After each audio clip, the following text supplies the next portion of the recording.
श्री स्वामी समर्थ. नमस्कार मंडळी. आज मी तुमच्यासाठी खूप दिवसांनी नवीन रेसिपी घेऊन आलेली आहे. थालीपीठ वडे किंवा कोंबडी वडा.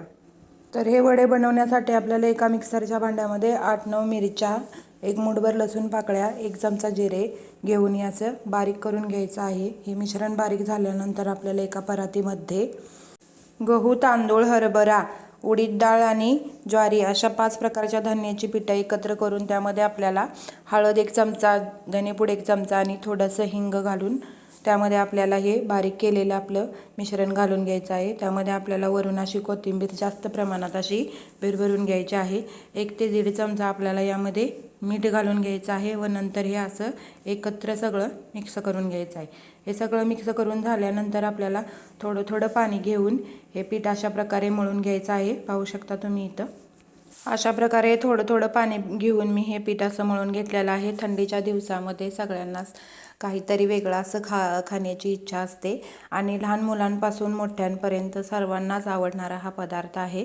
त्यामुळे हे वडे खूप छान होतात. दररोजच्या जेवणाचा जर आपल्याला कंटाळा आला असेल तर आपण नाश्त्यासाठी सुट्टीच्या दिवसामध्ये असं काहीतरी बनवू शकतो, ज्याने मुले खूप खुश होतात.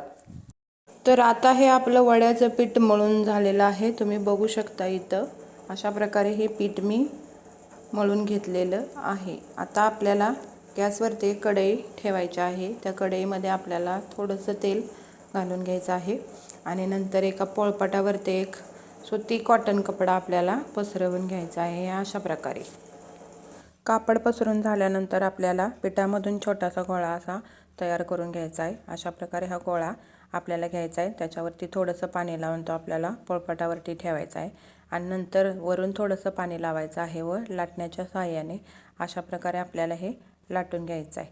बघू शकता इथं तुम्ही थोडंसं असं लाटायचं आहे आणि नंतर थोडंसं हाताने पाणी लावून ह्याला असं साईडने सर्व बाजूने असं ह्याला आपल्याला पसरवून घ्यायचं आहे. नंतर ह्याच्यावरती आपल्याला तीळ टाकून घ्यायचे आहेत, कारण तिळामुळे ह्याला चांगली चव येते आणि वडे खूप खमंग असे लागतात. अशा पद्धतीनं वड्यावरती सर्व बाजूला आपल्याला हे तीळ असं पसरवून घ्यायचं आहे आणि नंतर याला आपल्याला या कपड्यावरून हातामध्ये असं काढून घ्यायचं आहे. नंतर व तेलामध्ये असं हे तळण्यासाठी ठेवायचं आहे. गॅसची फ्लेम जास्त वाढवायची नाही, कमी प्रमाणात ठेवायची आहे किंवा मध्यम प्रमाणात ठेवली तरी चालेल. आणि नंतर आपल्याला हे दोन्ही बाजूने असं हे वडं भाजून घ्यायचं आहे. वडा लाटताना जास्त मोठ्या प्रमाणात मोठ्या साईजमध्ये लाटायचं नाही, कारण हे तळताना आपल्याला व्यवस्थित असं तळता येत नाही. पुरीच्या साईजमध्ये आपल्याला हे वडे तयार करून घ्यायचे आहेत आणि जास्त तेलही वापरायचं नाही. खूप कमी तेलामध्येही आपण हे वडे तयार करून घेऊ शकतो. अशा प्रकारे आपला हा पहिला वडा तयार झालेला आहे. हा असा मी काढून घेतलेला आहे आणि आता मी दुसरा वडा तयार करत आहे. पाहू शकता तुम्ही इथं अशा प्रकारे मी त्याच पद्धतीनं दुसरा वडा तयार करून घेतलेला आहे व तो असा तळण्यासाठी ठेवलेला आहे. हे वडे व्हेज नॉनव्हेज दोन्ही प्रकारचे लोक खाऊ शकतात. म्हणजे जे व्हेजवाले आहेत ते दह्यासोबत किंवा लोणच्यासोबत खाऊ शकतात आणि नॉनव्हेजवाले आहेत ते चिकन मटन यांच्यासोबत खाऊ शकतात. पद्धतीनं आपले हे कोंबडी वडे खाण्यासाठी तयार झालेले आहेत. जर ही माझी रेसिपी तुम्हाला आवडली असेल तर लाईक करा, शेअर करा आणि माझ्या चॅनलला अजून सबस्क्राईब केलं नसेल तर जास्तीत जास्त प्रमाणात सबस्क्राईब करा. श्री स्वामी समर्थ. जय जय स्वामी समर्थ. धन्यवाद.